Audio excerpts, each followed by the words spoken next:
Hello and welcome to the DMH Stallard Employment Law Podcast. In this brief episode, I'm joined again by my employment law partners, Rustam Tata and Stephen Tenhove, for a whistle-stop tour and an update in relation to the retained EU law bill after a big announcement just a few days ago around what will and what will not be happening on New Year's Eve. Just coming up in that regard, 2023 going into 2024. And alongside that, some new regulations providing for changes to UK employment laws in respect of working time regulations, and that includes the holiday rights that a lot of our listeners will have been looking at with interest since the Brazel decision, and around TUPE, and we'll also be looking at what hasn't been included in those regulations, making changes to employment laws, and which we might have thought would be in there. So kicking off, because we've got a lot to get through in a brief update session, Stephen, can I start with you? The bonfire of EU laws that was due to take place on New Year's Eve. Can you give us an update then on what the news from last week means in this regard? Are we still having a bonfire? No, Adam, we're not. And to recap, we kept European law in 2018 with the European Union Withdrawal Act that retained all EU law for the time being so that we could function with EU law. In 2013, we have now got the Retained EU Law Act, which abolished or intended to abolish at the end of this year all European legislation, but also the supremacy of EU law decisions, the principle of direct effect of EU regulations in this country, and principles of EU law, the way they're interpreted by judges, was to be abolished as well, or judges were given the freedom to not to follow EU principles when looking at EU law. The government significantly backtracked on that because the number of statutory instruments, regulations, and acts which was to be abolished was limited to 600 rather than the thousands that are actually in existence.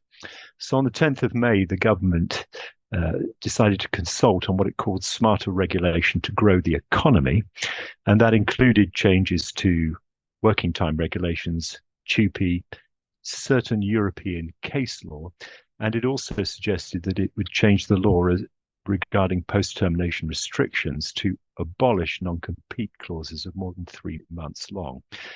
So it essentially proposed those things, whilst I think retreating on the bonfire and making it rather a small blaze, or perhaps even a candle instead. So that's where we are, and that's what the government promised to do back in May, and we now have the consultation has taken place, and we now have the government's proposals as from last week.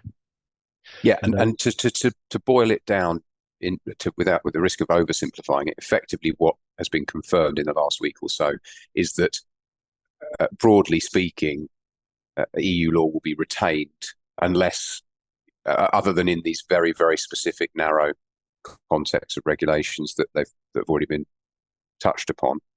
And then it's watch this space. A great deal of EU law will be retained for the time being. It certainly won't be going on the 31st of December, but some things will be going, which are quite important and bear on what we're going to discuss. Particularly the way that judges are no longer obliged to follow EU law.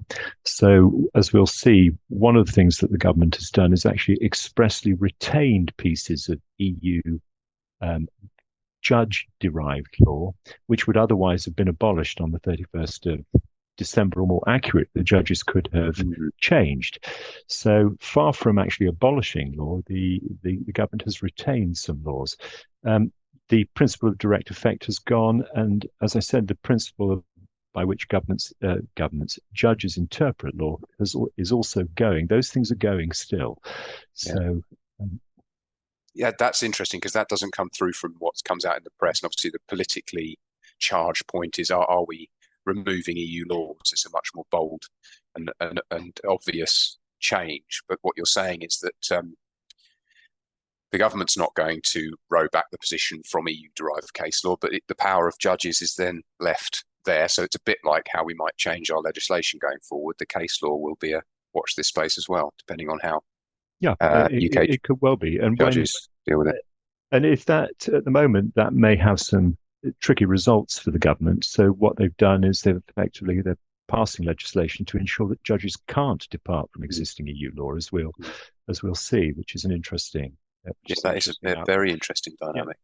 But the key thing is that the government was going to abolish EU law. That's about 5,000 pieces of legislation, as far as we can make out, and we're still back at the original 600, which are going on the 31st, almost none of which actually directly impinge on employment law. Now, Rustum, some might say thank you, Stephen.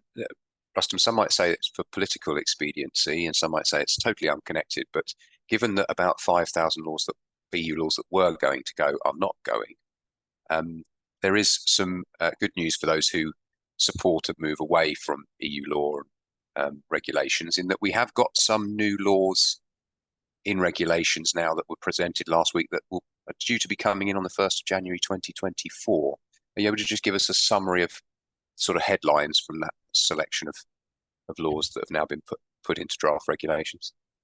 Yeah, so those that will come into effect from the 1st of January as currently planned, they're really in three main areas. One is in relation to the record keeping in respect of working time. The second is a slight change in relation to the TUPE provisions regarding collective consultation. And the third, and probably the most significant, relates to the approach to the calculation of holiday pay.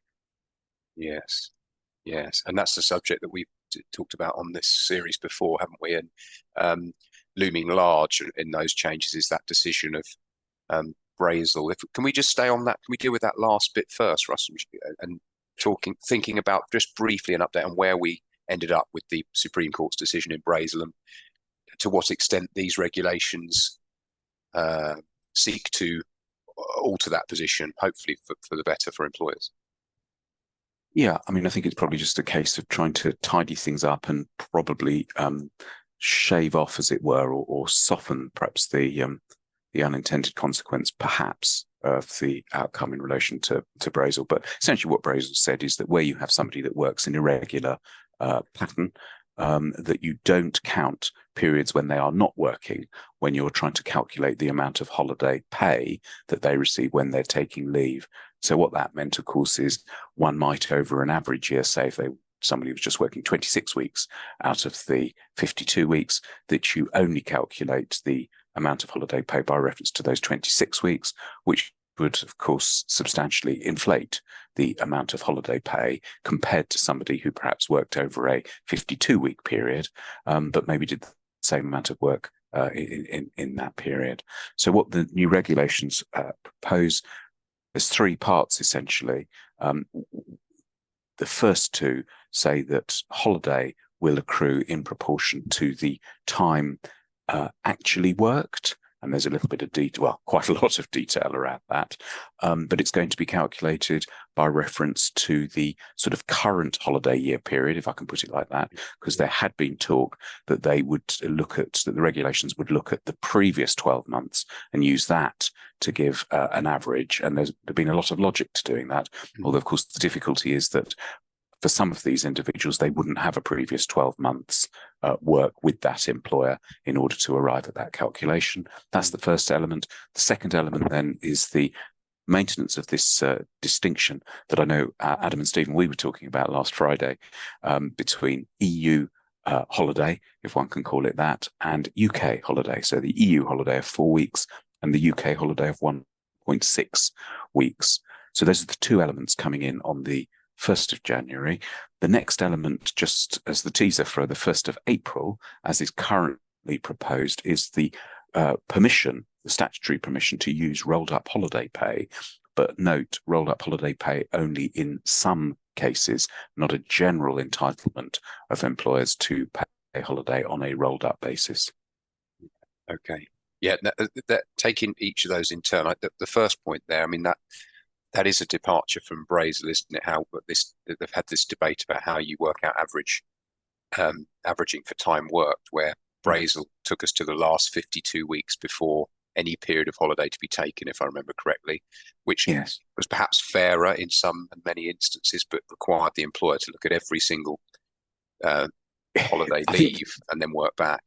the problem is, for every fairness, it would create an manifest Yeah. unfairness. Yeah. So by ignoring periods when the employee is not working, on one analysis, that would be fair. On another analysis, of course, if you have people working very substantial amounts in the weeks that they do work and then not working, and of course, this has still got to play out. In certain instances, both the employer and the employee might have the ability to somewhat game the system. Yes. And indeed, that possibility, I would say, albeit in a slightly different form, will continue going forward, because in a sense, what you do is you ensure that you've carried out substantial periods of work in blocks, as it were, and that will then control and determine the amount of holiday pay, not the amount of holiday, but the amount of holiday pay that will be received. But in a sense, one's always trying to get a square peg in a round hole with irregular working patterns and hours, and a sense of holiday pay that somehow should be, and holiday that somehow should be averaged across a period. And Brazel really was a question of over what period, which weeks do you count, which weeks do you exclude? And as I say, trying to cure one unfairness potentially created an unfairness. Yeah, and of course, I mean, many clients found in the Brazel position that in order to manage their financial exposure, they were having to sort of artificially spread out working across several weeks to try and avoid having some. I mean, the worst case scenario, isn't it? Someone employed on a contract for the year but only works 1 week, earns a lot of money in that week, and is entitled to 5.6 times that week pay.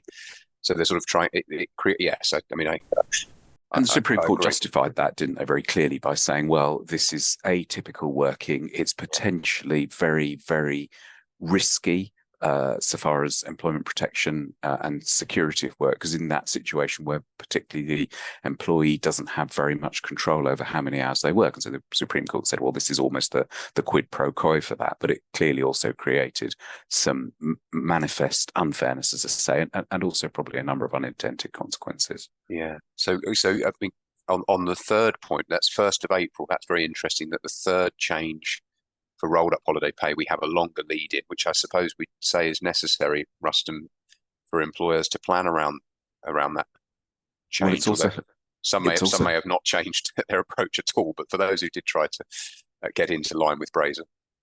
Yes. And actually, I think you mentioned to me last week that even if you were doing rolled up before, the calculations aren't going to be the same. So you'd still need to be thinking about what you need to do to prep for 1st of April. Well, I think the first and really important thing to appreciate is that rolled up holiday pay is not going to be generally permitted. It will only be permitted in those cases where a worker is taken to work irregular hours or for part of the year. And the Brazel was very much about the part year, or what was described as the part year worker. So it's not a general permission. The second piece is, as we're going back to the old 12.07%, which is probably a number which a lot of HR professionals listening to this will be familiar with, because of course that was what was proposed, and that was the guidance, including in the ACAS guidance, and then that was withdrawn. The holiday pay element needs to be paid at the same time as some work is done. So quite how that's going to play out is going to be interesting, because of course the notion of holiday pay is it should be paid at the time really when the leave is taken rather than work is done. And the other thing, which probably we're also familiar with, which is the old Robinson and Steele position, was that it needs very clearly to be itemized on the pay statement, separately itemized on the pay statement. So it's rolled up to the extent that it's paid at the same time, but it is still a separate amount to the wages that the employee will otherwise receive. And I guess the other thing just quickly to flag is it's critical that the employer still ensures that the worker does take the 5.6 weeks leave. Yes, well, and I was going to get Stephen's take on that, because you talked about it must be paid at the time work is done, and that's at odds with the normal position, which is you get the holiday pay when you're on holiday. But of course, Stephen, I don't know if you've seen this, but lots of employers that use rolled up holiday pay, different scenarios arise, and naturally they find it very hard to ascertain or identify when someone should be treated as taking holiday, because effectively, if we're not asking them to do some work, we don't really know where they are or what they're doing, which of course is what kind of leads you to this point about they just get it paid up and as and when they do some hours for us, and then we have this sort of notional idea that they take leave, they've accrued some money for leave there, and they'll take it, which of course is at odds with the working time regulations as well, about ensuring people have rest and all the rest of it. But I'm sure you've seen that as well, Stephen, with employers having this disconnect between the pay they add to an hourly rate and the individual actually being on holiday, to their knowledge. Yeah, I agree. But if in the circumstances where the employee works or the worker works irregularly for you, they're likely to be working for somebody else as well. And Indeed. I think it's incredibly difficult to police this sort of thing. I suspect that the current position is that employers employing people who are irregular workers or employees think that their obligation has been satisfied by paying them the 12.08%. They, of course, will take steps to get their employees to take that time on holiday, but there's no real way, it seems to me, of enforcing that, or a better word is policing it, because they're likely to be doing something else for somebody else at that stage, taking their holiday when they wish to, and they'll already have been paid for that holiday. So I think it's very difficult to. I think that will continue to be the case. I don't know what you and Ruston think. I think I agree with you, Stephen. I mean, it'd be interesting if the employee had been required to nominate. There was some mechanism where the employee says, this is the holiday that I'm taking. I guess that's where we will get to in practice. As I said briefly earlier, the beauty, of course, of looking at the previous 12 months as an average is that, particularly for seasonal workers, that gives an overall sort of fair, broadly true and fair picture. And similarly, in context, we don't call them seasonal, but we call them part-year workers for Brazel purposes. Again, very often, for instance, in school educational settings, the sense that it might be somebody coming and doing a few weeks for exam invigilation, might be coming and doing sort of certain sort of one-off, relatively identifiable when they would happen, but you take the year as a whole and you say, okay, well, how many hours? And then there's another complication that we've still got with working time regs, is that very often we're talking about days and weeks, but in fact the calculation often is having to be done by reference to the number of hours. So that's another opportunity perhaps missed in the context of tidying up the regulations. I don't think anyone's saying, to be honest, that this is kind of completely easy or straightforward, and that there is a sort of a magic pill that that relevant minister could have swallowed, but it's certainly not getting very much easier and very much less complicated than it was. Yeah. Now, before we touch on TUPE, maybe we'll just because we've got another working time regulation point to touch on there, but I know Stephen, you're very keen to let us know what's not changed. I'm keen to ensure you get a chance to tell us what we've not seen. In fact, you alluded to it at the top of the discussion around restrictive covenants, I think. Yes, that's right, Adam. The government consultation paper about all of this, which came out in May, included that they consulted, or said they consulted, about legislation to abolish non-compete clauses restrictive covenants. And there's no sign that the government has moved that on at all. And I'm not aware, I'd be corrected by either of you, that the government has even consulted on this as yet, because they had a consultation about this in 2018, 2019, which went nowhere. And I'm not aware of any consultation having begun on this. So the one thing that really is absent from this round of legislative tweaks is a post-restrictive covenants on non-competition. Completely absent. Yes, I think you're right. There was a response. There is a response to government consultation from May around non-compete clauses, but I'm not sure that we ended up with a final sort of statement of intent or anything formal. As I said, the government consulted on this in some detail 3 or 4 years ago when it wanted to look at post-termination restrictions as a whole, and nothing came of it. And this seems to have been lobbed in May just to make things look more remarkable than they turned out to be. And it's gone nowhere. So I think we can leave it there for the time being. Yes. Now, there was also, I think, on this issue of EU law and are we departing from it or not, there's a point around equal pay, isn't there, and the Equality Act, and what's not happened in relation to changes and departures from EU law on that. Well, the changes to the Equality Act, which were very small and very technical, are examples of European case law, which the judges in Britain would be able to depart from as of the 1st of January next year. And the government has prevented judges from departing from them by enshrining them in UK law as from the 1st of January. So it's an interesting example of what I was talking about beforehand. And put very briefly, when you're comparing yourself in an Equal Pay Act claim, you can still use beyond the 1st of January the single source test, which is that although the person you're comparing yourself with works elsewhere, so long as your boss, your employer, is providing terms and conditions to both you and your distant comparator, the so-called single source, that single source comparator can be relied on. And the other thing is that there's a slight tweak to the definition of disability arising from an EU case as well. And those have now been enshrined in UK law. And as I said, the most interesting point about both of these is that UK judges would have been given the freedom through the retained EU Law Act to have departed from those judgments if they wish to. But what's happened is that the government has enshrined them in UK law, which is, I think, an interesting aspect of that. But those are the sole but highly technical tweaks to the Equality Act, Very as far good. as I'm aware. Well, our technocrat listeners will be pleased to have their fix. I'm conscious we've covered quite a lot, and this was supposed to be a whistle stop, so I want to shift us along now. Can I, with the risk of sounding glib, Rustum, can I summarise the working time regs record keeping at its essence as we are not going to now have a requirement to record the working time of every worker, as was, broadly speaking, thought to be the case coming up. Hopefully you've just about got that, and then we'll get on to what everybody's favourite subject of TUPE.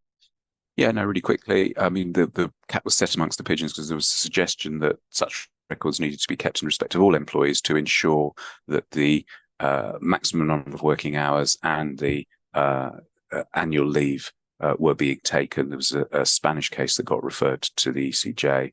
But what, as you say, what we have now is just a reconfirmation in the sense that the employer needs to keep adequate records. I mean, I would though flag that the employer still needs to make sure they keep proper records in relation to young persons and those who work at night. Yeah, and of course, adequate records is a lovely expression for lawyers. Yeah, I mean, the other bit, just quickly, I know we do need to move on, but particularly I would say in those areas where the national minimum wage might be at play, it's still very much an issue. And the unhelpful thing is the definition of working time, as I think we've talked about previously, certainly covered in previous sessions. Definition of working time in the context of working time regs and working time in the context of national minimum wage are unfortunately not the same. No, and then you get people, night workers and rest periods and waiting periods and all of that complexity. And you're right, because of course what we're saying is in order for you to know you're not subject to national minimum wage enforcement liabilities, you would need that necessitates the record keeping, that necessitates you to use the right definitions of when someone's working or not for the right landscape. So still not a completely, well, there's not been a nice neat clean up there then, Rustum, is what you're saying. It's still a lot of complexity in that system, but keeps you and me in a living, Adam. Yeah. Now, TUPE, Rustum, the first thing I wanted to ask was, for our listeners, have we still got gold-plated service provision changes so that UK position of whether or not there's a TUPE transfer where there's a change of service provider is still we have a higher likelihood of application under our gold-plated regulations, or is there some change to remove that gold plating? Yeah, I mean, TUPE and service provision change is a highly emotional, highly emotive no. I mean, I know there's an argument for saying that's gold-plated. I would say that was frankly largely putting into statutory regulations largely where the case law had got to, and that it gave a relative degree of certainty to contractors and clients. I mean, there's lots then to argue about whether that's really been achieved. But the short answer to your question is that TUPE is largely untouched by these regulations, save in relation to one area around collective consultation. And give us, you've teased us there, Ruston. Give us a flavour of the collective consultation change then. Well, briefly, the point is, and the first point to make is that if the employer recognises a trade union, then it is obliged to consult with representatives of that trade union where measures are to be taken or are anticipated to be taken in the context of a TUPE transfer. For those cases where the employer does not recognise a trade union, then the employer has the option as to whether to seek to recognise a trade union or at least to consult with trade union representatives for that purpose, or whether they seek to elect employee representatives. Well, that's interesting. Yeah, so for our listeners who maybe haven't had this and will maybe come across it in future, previously employers would have occasionally looked at this point of, do we want to choose to consult with our trade union, with the trade union recognised reps, or will we choose to hold an election and have our own group? And that may depend on the nature of the relation. That was the position a few years ago, but then the regs, as you know, were changed so that the employer, where it recognised the trade union, did not have that option. And that position remains. So if there is a recognised trade union, you have to consult with the representatives of that trade union. If there isn't a recognised trade union, then I think a lot of employers scratch their heads and say, do we really need to create employee representatives for that purpose?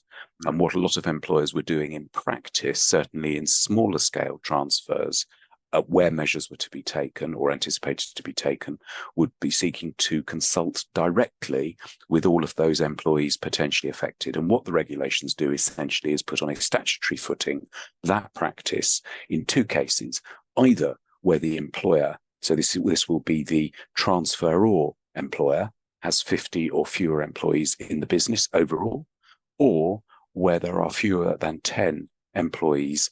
And the terminology there is involved in the transfer, which is interesting because, of course, we normally talk about affected employees who are not necessarily those that are going to lose their jobs, but whose perhaps working conditions might in some way be impacted by the changes. But it's probably sensible. It got some stick from some of the trade unions because it's a move away from the notion of, as it were, collective representation. In practical terms, where there's just a handful of employees, most employers would want to talk to individuals on that individual basis. There's some devil in the detail there then, because unless I'm mistaken, the quite well-established micro business exemption about whether you have to elect reps at all was about the business more generally having 10 or fewer staff. Yes. So it's not only a step away from that, it's also involved in the transfer. And that's a different terminology to what we, yes. So employer listeners, beware, you've got to look at the detail before you get too carried away with those changes.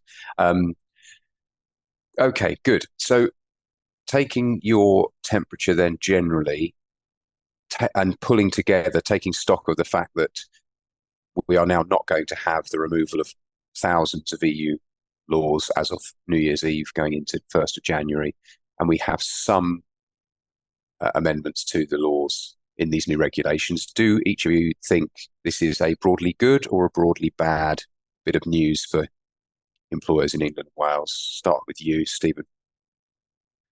I think the tweaks to the legislation are by and large sensible. It seems to me. I don't think there's anything here that you can really object to. It seems to me to be common sense stuff. Some of it would have been done outside the context of the EU. For example, the reaction to the Harper decision, I think, is something which is a tidying up exercise. And I think that most of it is sensible. What it isn't is ambitious or radical, perhaps not surprisingly, but that's the position. We were expecting a huge amount of change at the beginning of this year, and that simply has not happened. And the government has not taken the opportunity to radically depart from EU labour protection laws, I think, because they are largely popular in this country. Yes, thank you, Stephen. And Rustum, then last word on this. Good or bad thing overall for employers listening? I think it's almost incidental or relatively inconsequential. But yeah, I'd agree with Stephen. Broadly good. A lot of detail in the holiday pay stuff. I mean, it's going to expand the working time regs quite substantially. The other thing I'd say, just looping back to something that Stephen said right at the start. Interestingly, what's happened now with these regulations is that we've enshrined in UK law, or will be enshrining in UK law, the approach to the calculation of holiday pay, but strictly only for what we'll call the EU 4-week holiday pay. So when you're working out the amount of holiday pay, you've got to include regular payments, commission, and other overtime elements. But that's not automatically the same calculation, or it isn't the same calculation when you're talking about the other 1.6 weeks. So personally, I think that's an opportunity lost and missed. And I think it's one thing having complexity. It's another thing having complexity and then variability on the same topic, which is holiday pay. And I think if you said to the ordinary person, or indeed the ordinary employer, that actually, by the way, you've got 2 rates at which you can pay holiday pay or can be paid holiday pay, most people would say, what a nonsense that is. Thank you. So, summing it up, we don't have a bonfire of EU laws on New Year's Eve for our listeners to reflect on and worry about. But equally, by dint of then retaining a lot of EU laws, we've retained some of those old familiar, not necessarily fondly familiar complexities around TUPE and working time regulations and holiday pay calculations. So something of a mixed bag, I think we're picking up from this. But I hope that's been helpful to listeners as a quick update and a quick view in on some of those changes coming in the new year. And we'll be back again for another session soon, I'm sure. Thank you both, Stephen and Rustum, for your time. And do follow our podcast from our website or wherever you get your podcasts, and we will be back again soon. Thanks.